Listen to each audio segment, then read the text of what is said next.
Hello बच्चों, I am अर्चना चौधरी। हम class ninth में आवर एनवायरनमेंट चैप्टर की स्टडी कर रहे हैं। आज का हमारा टॉपिक है फूड चेन एंड वेब।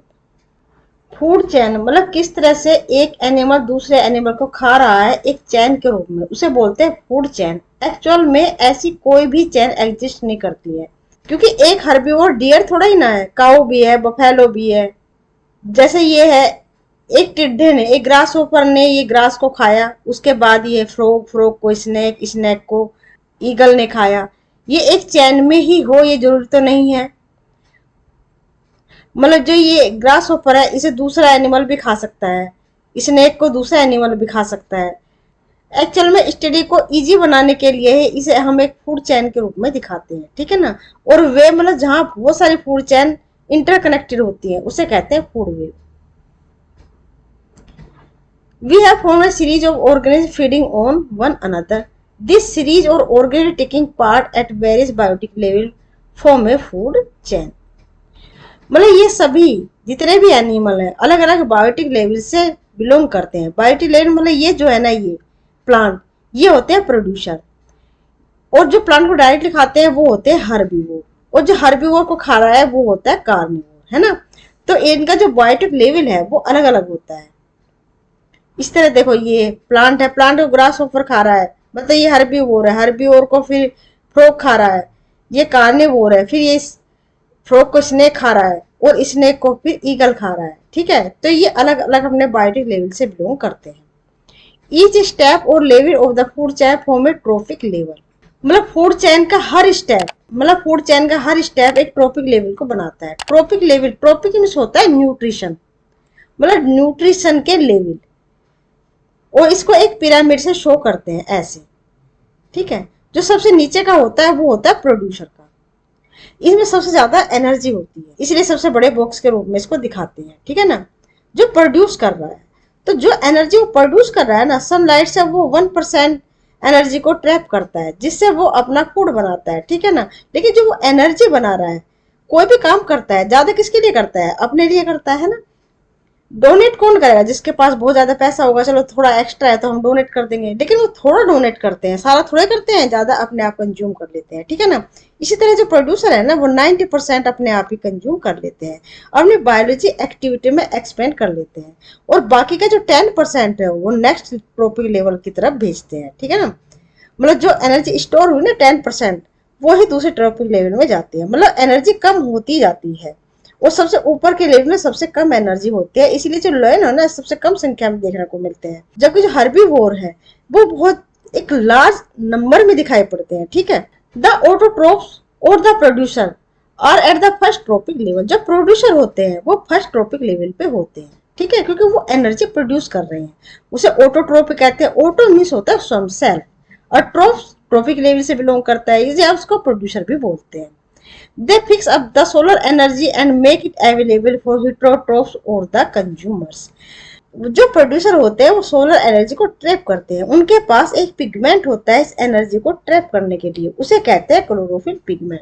जो क्लोरोफिल पिगमेंट है वो सोलर एनर्जी को ट्रैप करता है, और जो एनर्जी है उसी एनर्जी को यूज करके वो CO2 से कार्बोहाइड्रेट बनाते हैं। CO2, ये ना CO2, इन पे जब बॉन्ड बनते हैं H2O के प्रेजेंस में, यहां से ये हाइड्रोजन ले लेते हैं, ठीक है ना, बनता है C6H12O6। तो ये है एक रिडक्शन रिएक्शन है, ठीक है, जो सोलर एनर्जी को ट्रैप करके जो प्रोड्यूसन है, जो ग्रीन प्लांट्स हैं वो बना रहे हैं, ठीक है, हम सब के लिए। हेट्रो मीन्स होता है डिफरेंट। और जो ये ऑटोट्रोफ है, मतलब जो प्रोड्यूसर है, वो एनर्जी अवेलेबल कराता है हेट्रोट्रोफ्स को, मतलब जो विभिन्न तरीके से अपने फूड को लेते हैं उसको बोलते हैं हेटेरोट्रोफ, या उसको कंज्यूमर्स भी बोलते हैं। द हर्बीवोर और the primary consumers come at the second, small carnivore और the secondary consumer at the third, and the larger carnivore और the tertiary consumer from the fourth trophic level. ये प्रोड्यूसर फर्स्ट ट्रॉपिक लेवल, जो उनको direct खा रहे हैं वो second trophic level, जो प्राइमरी कंज्यूमर को खा रहे हैं वो सेकेंडरी कंज्यूमर, ये थर्ड ट्रॉपिक लेवल, ठीक है ना। और जो सेकेंडरी कंज्यूमर खा रहे हैं वो टर्सरी कंज्यूमर। ये 4 ट्रॉपिक लेवल जैसे लैंड वगैरह है, वो सबसे टॉप में मिलते हैं, उन्हें और कोई भी नहीं खा सकता है, ठीक है ना, वो सबसे टॉप पे मिलते हैं। We know that the food we eat act as a fuel to provide us energy to do work। जो फूड होता है सभी को पता है वो एक फ्यूल के तरीके का होता है, जिसकी वजह से हम सारे काम कर पाते हैं, क्योंकि हमें जो एनर्जी मिलती है वो फूड से ही मिलती है ना। Thus the interreaction among various component of the environment involve flow of energy from one component of the system to another।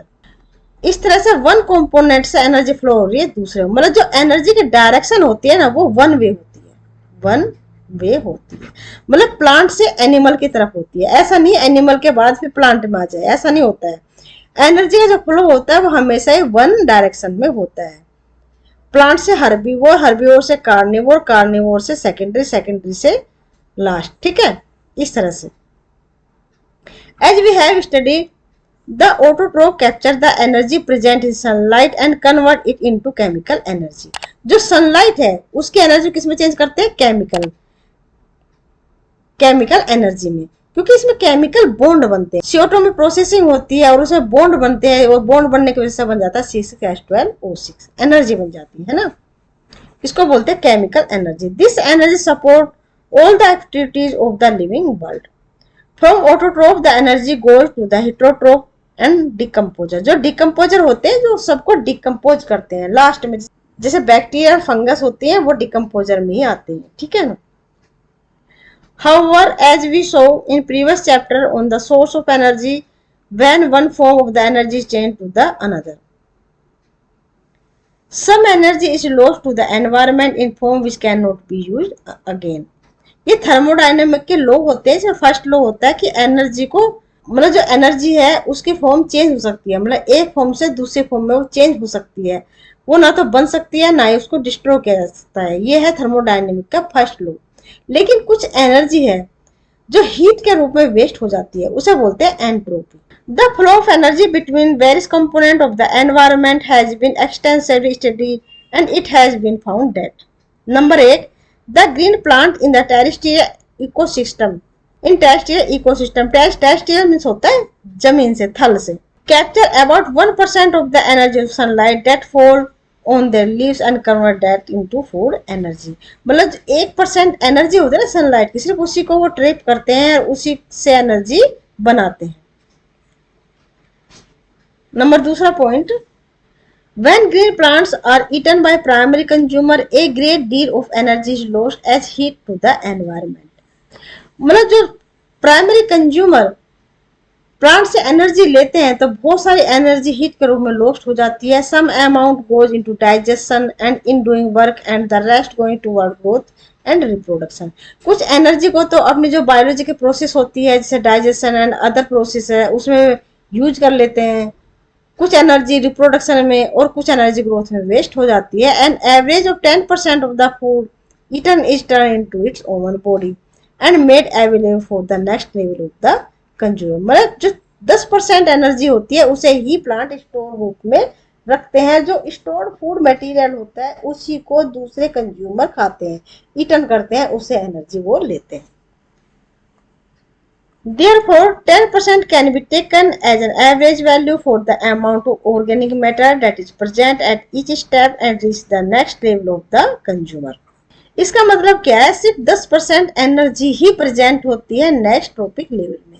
मतलब अगर इसमें 100 है तो दूसरे में सिर्फ 10 ही होगी, ठीक है ना। उसके बाद में 10 का भी 10% होगी, ठीक है, मतलब कितनी होगी? 1% ही होगी। उसके बाद इसका भी 10% एनर्जी होगी, मतलब हर ट्रॉपिक लेवल में एनर्जी की परसेंटेज घटती चली जाएगी। Since so little energy available for the next level of the consumer, food chain generally consists of only 3 or 4 steps। जो फूड चेन है वो सिर्फ यह 3 या 4 स्टेप में ही खत्म हो जाता है, ठीक है ना, क्योंकि प्रोड्यूसर, फिर प्राइमरी कंज्यूमर, फिर सेकेंडरी कंज्यूमर, फिर टर्सरी कंज्यूमर, कितने स्टेप हुए?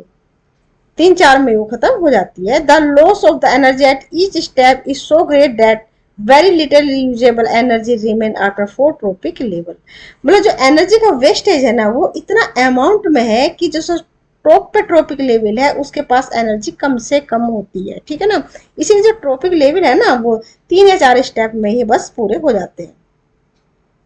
There are generally a greater number of the individual at the lower tropic level of an ecosystem. जो इकोसिस्टम का फर्स्ट ट्रॉपिक लेवल होता है उसमें सबसे ज्यादा इंडिविजुअल देखने को मिलते हैं, ठीक है ना। तो इसका मतलब क्या है, जो प्रोड्यूसर है वो सबसे ज्यादा नंबर में होंगे। देखते ग्रास है, प्लांट है, उसके कितने तो स्टेटिफिकेशन हो जाते हैं, हर्ब है, सर्ब है, प्रोड्यूसर है, घास है। तो सबसे ज्यादा कौन मिलते हैं, प्रोड्यूसर मिलते हैं। The length and complexity of the food chain vary greatly. Each organ is generally eaten by 2 or more other kind of organs. इसका ये नहीं है, ये मैंने पहले भी समझाया, फूड चैन में तो क्या है, मतलब एक ऑर्गन सिर्फ एक ही ऑर्गन हमेशा खाता है ऐसा तो नहीं है ना। जय यहाँ पे भी कितने कार्निवोर्स हैं। जो ओमनिवोर्स होते हैं ना, ह्यूमन, देखते हैं कभी चिकन खा रहे हैं या फिर कोई और मीट खा रहे हैं, है ना। तो वो किसी एक मुर्गे का ही मीट खाते हैं क्या, ऐसा तो नहीं है ना। वो भी क्या है, डाइवर्स कंडीशन में है। इस तरह से एक ऑर्गेनिज्म सिर्फ एक ही पार्टिकुलर ऑर्गेनिज्म खाए ऐसा कोई निश्चित नहीं होता है। एक ऑर्गेनिज्म में दूसरे एनिमल्स भी खा सकते हैं। मतलब जो फूड चेन है ना, बहुत सारी फूड चेन इंटरकनेक्टेड होती हैं आपस में, इसलिए वो एक वेब जैसी स्ट्रक्चर बना लेती है। इसी को बोलते हैं फूड वेब।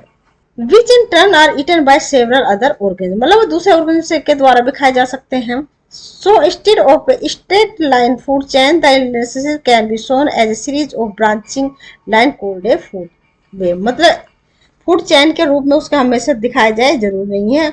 बहुत सारी फूड चैन इंटरकनेक्टेड होती हैं और एक फूड वेब बना लेती हैं। ये प्लांट है, ठीक है, इनको ये बटरफ्लाई है, ये भी खा रही है, ये मोथ वगैरह है ना। इनको ये रैट भी खा रहा है, इसको रैबिट भी खा रहा है ना। और इसी को ये काऊ भी खा रही है ना। और जो ये स्नेक है ये फ्रॉग को भी खा लेता है, इधर ये बर्ड्स को भी खा लेता है, या इधर रैट को भी खा लेता है ना। और एक फूड चैन की तरह से देखे तो ये ग्रास है, ग्रास को फ्रॉग खा रहा है, फ्रॉग को ये बर्ड खा रही है, उसके बाद ये लोयन खा रहा है। तो फूड चैन, बहुत सारी फूड चैन आपस में इंटरकनेक्टेड है, इसको बोलते हैं food web. From the energy flow diagram two things become clear. Firstly the flow of energy is unidirectional. जो एनर्जी का फ्लो होता है वो यूनिडायरेक्शन होता है, मतलब प्रोड्यूसर टू कंज्यूमर होता है, कभी भी कंज्यूमर से प्रोड्यूसर की तरफ नहीं होता है। The energy that is captured by the autotroph does not revert back to the solar input. मतलब जो प्रोड्यूसर ने सोलर एनर्जी को ट्रैप किया है, ऐसा नहीं कि दोबारा से वो सोलर एनर्जी दोबारा से वो सन के पास चली जाए, ऐसा नहीं है। And the energy which passed to the herbivore does not come back to autotroph। और प्लांट से जो हर्बीवोर तक गई वो हर्बीवोर से प्लांट तक कभी भी वापस नहीं आएगी। As it move progressively through the various trophic level, it is no longer available to the previous level। वह previous level कभी भी वापस लौट कर नहीं आती है। Secondly, the energy available at the each trophic level diminished progressively due to the loss of energy at each level। Dam से मतलब खत्म होना, नष्ट होना, है ना। इसलिए हर ट्रॉपिक लेवल पे ऊपर की तरफ जब जाते हैं तो एनर्जी का हमेशा ही लॉस होता चला जाता है। कितनी परसेंट मिलती है दूसरे ट्रॉपिक लेवल पे, only 10%। Another interesting aspect of the food chain is how unknowledgeable some harmful chemical enter our body through the food chain.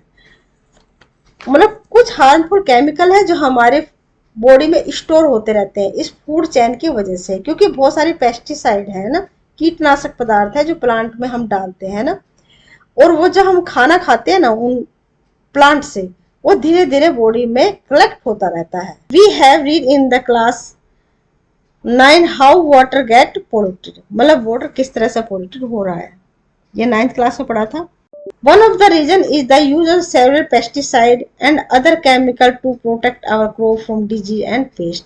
मतलब बहुत सारी हम दवाइयां डालते हैं क्रॉप में, है ना। उसे जो पेस्ट है, कीड़े मकोड़े हैं, वो मर जाते हैं। और कुछ डिजीज को भी प्रोटेक्ट करता है, जो क्रॉप में बहुत सारी डिजीज होती है उनको प्रोटेक्ट करता है। लेकिन ये जो केमिकल है बहुत हार्मफुल होते हैं, हमारे बॉडीज में कलेक्ट होते रहते हैं, है ना।